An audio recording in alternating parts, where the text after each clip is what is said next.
The first thing we always want to do, especially if we're sewing by hand, is to mark our seam allowances and draw our sewing lines on our pieces. So I'm going to start with the first piece that I need to use, which is the big square that's going to go in the center of my block. I want to mark my lines on the wrong side of the fabric. We call this the wrong side, and you'll hear this called the right side of the fabric. But sometimes we confuse right and left, so you might hear me call it the correct side or the pretty side of the fabric. We're going to draw our lines on the wrong side or the reverse side of the fabric. And I'm going to use a quilting ruler because that's what I have, but you can really use any ruler you like. You could even cut a strip of cardboard or a strip of tape that's a 1/4 inch wide and use that. But you can see I have 1/4 inch markings on my ruler. So here's the edge of my ruler, and if I come in a 1/4 inch, it's this line right here, and so I just line that up with the edge of my fabric, and I'm going to draw my lines all the way around. I'm just using a regular pencil. You can use whatever works for you. I like to use a pencil because it doesn't bleed through to the front or the pretty side of my fabric. So I'm going to mark my lines all the way around. I want to make sure that they're dark enough that I'll be able to see them. So you'll see me go over them a little bit. And I'm just going to do that on all of my pieces. And the more accurate I can be drawing my lines and sewing on those lines, the more accurate my block is going to turn out. So I've marked outlines on all the pieces I'm going to use, and the first thing I want to do is put the first sort of row or outline of triangles around this square. So we always want to sew with our pretty sides or our right sides together. So I need the right side of my square facing up, and then I'm going to put the wrong side of this facing up. So I'm putting the right sides together. Now these solid pieces that are white don't really have a wrong side or a right side, so basically the side that I drew my lines on is the wrong side, and the side that is unmarked is the right side. So I'm going to put the right side to the right side, and I'm just going to line up the edge as perfectly, as exactly as I can, lining up those edges. And to make sure that those edges stay, I'm going to use my pins and put a couple of pins in. And I always put my pins in perpendicular to the line I'm going to sew on, and that's just habit. There's no need to do that. If you like to put your pins in this way, that's totally fine. This is just the way I learned when I was growing up, and old habits die hard, you know?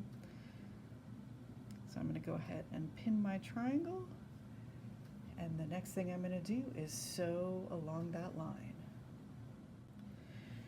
So I've cut myself a length of thread. I usually cut it about 24 inches long, or about the length of my hand to my shoulder. And you see I've folded my thread in half. I like to use my thread doubled, just makes it a little stronger, and if one of them happens to rub or fray or break, I still have the other one. So I have the two ends in my fingers, and I'm going to line them up so that they're the same length, and I'm going to put both ends of that thread through the eye of my needle.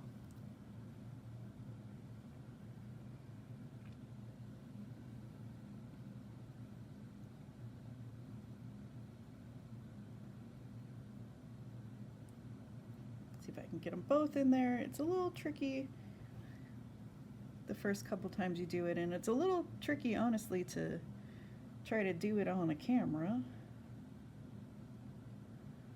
But once I get both of those threads in there, you can see both ends are going through the needle. And I just kind of hold that a little bit there, and you can see that I have a fold or a loop at the bottom of my thread. And basically what I'm going to do is I'm going to take a stitch and then bring my needle through that loop to catch it. And that's going to hold it in place instead of having a big bulky knot. I don't even remember where I learned this trick, but it's a little trick I learned. And so I'm going to start and I'm going to sew right across this line right here. So I'm going to start by taking a stitch maybe about 1/8 of an inch in from the end. Now if I pull this all the way through, boop, there's no knot at the end, so it's gonna go all the way through. So I need to take my stitch, and I like to leave about 1 inch or 1.5 inches of that loop, and maybe I'll just put my thumb there so I don't accidentally pull it out. And then I'm gonna come up through the back, right, hold my stitch, and then I'm gonna put my needle through that loop, and then I'm gonna pull it. And it's a little hard to see, but basically I've just caught that loop. So I've secured my thread without making a big bulky knot. And now what I'm gonna do is I'm just gonna start stitching my way across that stitching line by putting my needle up and down through the fabric. I like to sew right on that pencil line, and I like to make my stitches as small as I can, usually about 1/8 of an inch apart. And I just push my needle down through and pull my thread, and then push it back up. Oops, almost poked my finger there, be careful. Now I've been doing this a long time, so I don't necessarily need to look at the back to push my needle through, but if you are pushing your needle and it's coming up in like these weird places and not lining up correctly, that's why you have lines on both sides. So you can turn it over and push your needle through and then pull it up. I like to take out my pins as I go. I just set them aside so I can use them again later. And I'm just gonna do this all the way across. Now some people, when they're doing a running stitch, this is called a running stitch, where you just go up and down. Some people like to load a couple of stitches on their needle, like so, as they're working. And I don't really like to do that. I find it makes my stitches larger, and then also it bunches them up when I pull. But if that works for you, absolutely. The right way to do it is the way that works for you and doesn't fall apart. That's what my grandmother used to say. Are you happy with it, and is it gonna stay together and not fall apart? Then it's good. So basically I'm just gonna continue my stitches all the way across this line.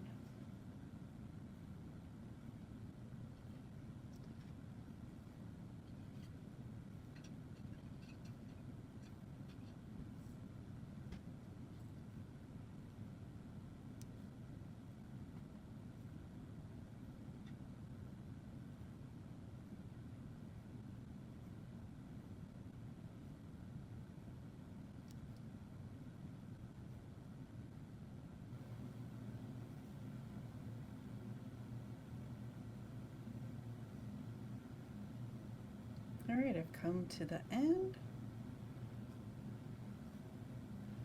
And now I need to secure my thread somehow so that my stitches don't come out. There's lots of different ways that you can do that. You can just cut this thread or unthread it from your needle and take the 2 strands and tie them into a square knot.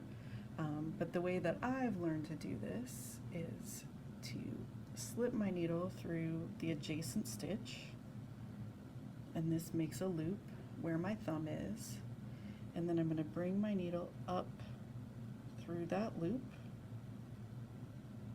making sure I'm going to catch both of those threads, and then I'm going to pull it, and it's going to make a little knot just like that.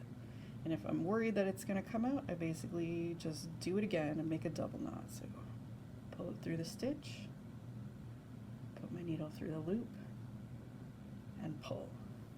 And then I want to cut my thread. I don't want to cut it right exactly at the knot because that's going to give it a chance to unravel. I want to cut it about 1/4 inch away.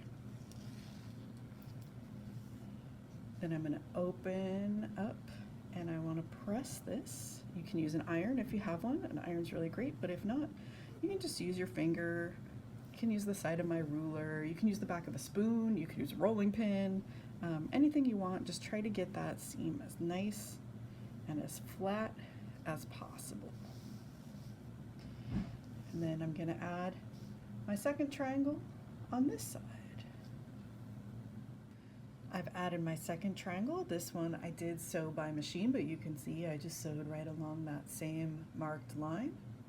And the next thing I need to do is add a triangle on the top and a triangle on the bottom.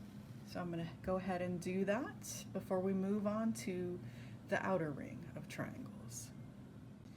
All right, I've added all 4 of my light colored triangles around the edge of my square. And now the most important thing I need to do is to just give this a little bit of a twist before I add my next layer of triangles around the outside. So this is why one of the names of this block, in addition to the economy block, is the square in square block. So the next thing we're going to do is do this the exact same way that we added these light colored triangles on. Is I'm going to take my next triangle off to one side here, put them pretty sides together, and just sew down the edge right here. Okay, I've sewn 2 of my outer triangles on, and I just wanted to point out a few things, a little tips and tricks, if you will. Notice when I sew these, one of the things you want to pay attention to is right here, where these 2 seams overlap and make a point. That's exactly where my sewing line should be when I sew across. That's what's going to give me a really nice, beautiful point right here, as opposed to if I sew a little further in, I'm going to lose the point of that square. So that's one thing to notice. Notice that this little bit sticks up. Yes, that is correct. You're not doing it wrong if you have a little bit sticking up. The same with these bits on the end. If a little bit sticks over, that is perfectly fine, right? So just like that. That is normal, and you are doing it correctly if you have that. So just like before, I'm going to open these up, and I'm going to go ahead and press them open. I'll give mine a press with my finger. And then I'm going to add my remaining outer triangles on the top and bottom. And here it is. I've added the final 2 triangles, and I'll open them up and see, here is my completed economy block, a square in a square in a square. I hope you enjoyed this. Make sure to not forget the final step of taking a beautiful photo of your block, posting it to Instagram, tagging us at Little Free Fibrary, or emailing us at lff@archivy.net, and pop that square into an envelope and send it on back to us to be included in our community quilt. Thanks so much for joining us and participating.